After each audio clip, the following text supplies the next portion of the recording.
যে আগস্ট মাসে ভয়াবহ বন্যা হবে। একনেকে ডিজাস্টার ম্যানেজমেন্ট ডিপার্টমেন্টকে, মন্ত্রণালয়কে, দুর্যোগ ব্যবস্থাপনা মন্ত্রণালয়কে বাজেট পর্যন্ত দেওয়া হয়েছে আগস্টের বন্যা অ্যাড্রেস করবার জন্য, ঠেকানোর জন্য, ক্ষতিগ্রস্তদের সাহায্য করবার জন্য। তাহলে এটা কিভাবে জানলো? তাহলে কোনো না কোনো ফর্মে রাষ্ট্র জানতো। তাহলে আমাদের আবহাওয়া অধিদপ্তর মিজারেবলি ফেল করেছে এই ওয়েদার ফোরকাস্ট করবার জন্য। আমাদের যারা রেলেভেন্ট উপদেষ্টারা আছেন তাদেরকে আমরা বলবো যে ইমিডিয়েটলি একটা ইনভেস্টিগেশন কমিটি করেন, যে কোন লেভেলে ক্ষতি হয়েছে এবং কেন হয়েছে, কারা কারা দায়ী। যে দুনিয়াতে যে টেকনোলজি আছে, আপনি 16 দিন পর্যন্ত আপনি ওয়েদার ফোরকাস্ট করতে পারবেন যে আগামী 16 দিন পরে কোথায়, কখন, কিভাবে, কত মিলিমিটার বৃষ্টি হবে। তো 3 দিনের মধ্যে যদি করেন তাহলে সেটা 90% পর্যন্ত সঠিক হওয়ার সম্ভাবনা থাকে। তাহলে আমাদের যে আগস্ট মাসের বৃষ্টিটা হইল 3 দিনে 19 তারিখ রাতে, সেটা আমাদের আবহাওয়া অধিদপ্তর 16 তারিখে কেন জানাইল না? আবহাওয়া অধিদপ্তরের যারা উচ্চপদস্থ কর্মকর্তা আছে, যারা দায়িত্ব পালন করতে ব্যর্থ হয়েছে, তাদেরকে দৃষ্টান্তমূলক শাস্তি দিতে হবে। ভারতের সাথে, দিল্লির সাথে রেস করতে হবে যে তারা কোথায় কোথায় ইন্টারন্যাশনাল কনভেনশন, আইন অমান্য করেছে। যদি ভারত আমাদেরকে সাহায্য না করে, এগুলো জাতিসংঘে নিতে হবে। আসছে সেপ্টেম্বর মাসে জাতিসংঘে জেনারেল কাউন্সিলের অ্যাসেম্বলি কনফারেন্স আছে, নভেম্বরে মিটিং আছে। স্পেশাল মিটিং কল করেন, সিকিউরিটি কাউন্সিলকে জানান। বাইল্যাটারালি সমাধান না হইলে মাল্টিল্যাটারাল যতগুলো ফোরাম আছে প্রত্যেকটা ফোরামকে অ্যাপ্রোচ করেন। কমনওয়েলথকে জানান, ভারত বাংলাদেশ দুইটা কমনওয়েলথের মেম্বার, ওয়াইসিকে জানান।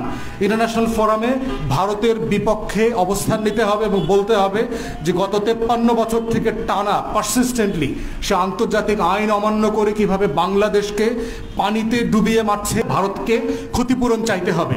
আমি একটা রিপোর্টে পড়েছি, এটার অ্যামাউন্ট ন্যূনতম $60 বিলিয়ন, $60 বিলিয়ন আমাদের এক বছরের বাজেটের সমান পরিমাণ টাকা। ভারতকে বাধ্য করতে হবে ইন্টারন্যাশনালি এই ক্ষতিপূরণের টাকা বাংলাদেশকে দিতে হবে।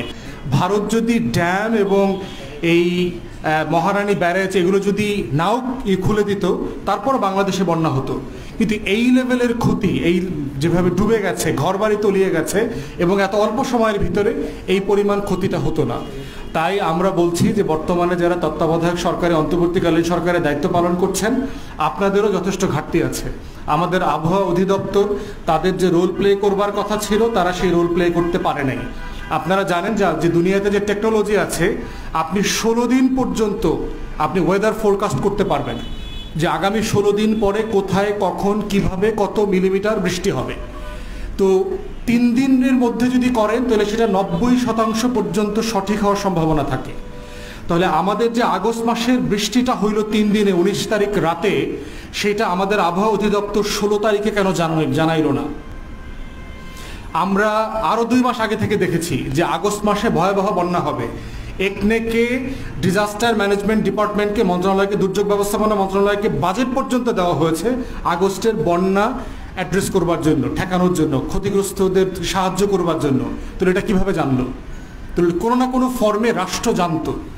তাহলে আমাদের আবহাওয়া অধিদপ্তর মিজারেবলি ফেল করেছে এই ওয়েদার ফোরকাস্ট করবার জন্য।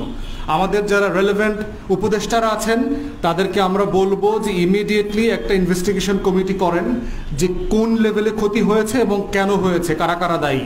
আপনাদের মন্ত্রণালয়ের কোনো ব্যর্থতা আছে কিনা, আপনাদের যারা সচিব আছে, যারা গত রেজিমে 2 মাস আগে দায়িত্ব পালন করেছে, একনেকের মিটিংয়ে ছিল, একনেকের মিনিটস মোতাবেক সে এজেন্ডা সে করে নাই কেন, এনফোর্স করে নাই কেন, দায়িত্ব নিয়ে সে কাজ কেন করে নাই, তাকে জবাবদিহিতার আওতায় আনতে হবে।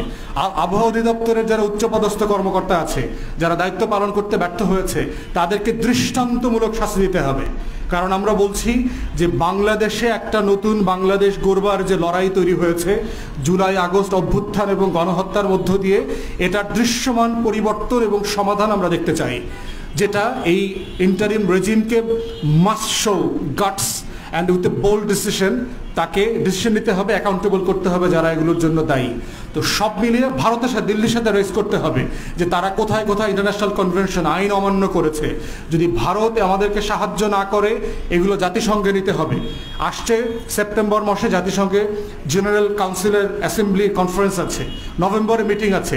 স্পেশাল মিটিং কল করেন, সিকিউরিটি কাউন্সিলকে জানান। বাইল্যাটারালি সমাধান না হইলে মাল্টিল্যাটারাল যতগুলো ফোরাম আছে প্রত্যেকটা ফোরামকে অ্যাপ্রোচ করেন। কমনওয়েলথকে জানান, ভারত বাংলাদেশ দুইটা কমনওয়েলথের মেম্বার, ওয়াইসিকে জানান, ইন্টারন্যাশনাল ফোরামে ভারতের বিপক্ষে অবস্থান নিতে হবে এবং বলতে হবে যে গত 53 বছর থেকে টানা পারসিস্টেন্টলি সে আন্তর্জাতিক আইন অমান্য করে কিভাবে বাংলাদেশকে পানিতে ডুবিয়ে মারছে, শুষ্ক মৌসুমে মারছে, দেশের 1/3 মরুভূমি হয়ে গেছে, আমাদের পানিতে নদীতে স্যালাইনের পরিমাণ বেড়ে যাচ্ছে, কোস্টাল রিজিয়নের ডিপ টিউবারে 150-200 মিটার করেও মিষ্টি পানি পাওয়া যাচ্ছে না। এত ভয়ঙ্কর অবস্থা। 650 থেকে 700 প্রজাতির মাছ বাংলাদেশ থেকে হারিয়ে গেছে ভারতের গঙ্গা প্রকল্পের কারণে, বাঁধের কারণে। অতএব আমাদের যে গত 53 বছরে হাজার হাজার কোটি টাকার ক্ষতি হয়েছে ভারতের ড্যামের কারণে, এইটার ক্যালকুলেশন করেন আপনারা, করে ভারতকে ক্ষতিপূরণ চাইতে হবে। আমি একটা রিপোর্টে পড়েছি এটার অ্যামাউন্ট ন্যূনতম $60 বিলিয়ন, $60 বিলিয়ন আমাদের এক বছরের বাজেটের সমান পরিমাণ টাকা। ভারতকে বাধ্য করতে হবে ইন্টারন্যাশনালি এই ক্ষতিপূরণের টাকা বাংলাদেশকে দিতে হবে, কারণ এই টাকা আমরা ক্ষতিগ্রস্ত হয়েছি রিয়েল টাইমে, এবং এটা অ্যাসেস করলে দেখা যাবে যে এই ক্ষতির পরিমাণ আরও বাড়বে। তো এই সব কিছু মিলিয়ে আমরা অন্তর্বর্তী সরকারকে বলছি, রেসপেক্টিভ গভর্নমেন্টকে, যে ইমিডিয়েটলি একটা ইনভেস্টিগেশন কমিটি করেন, কার কার দায় আছে, কাকে কাকে অ্যাকাউন্টেবল করতে হবে, এবং ক্ষতিপূরণ চেয়ে দিল্লির কাছে এই বিষয়গুলো ইমিডিয়েটলি রেজ করেন।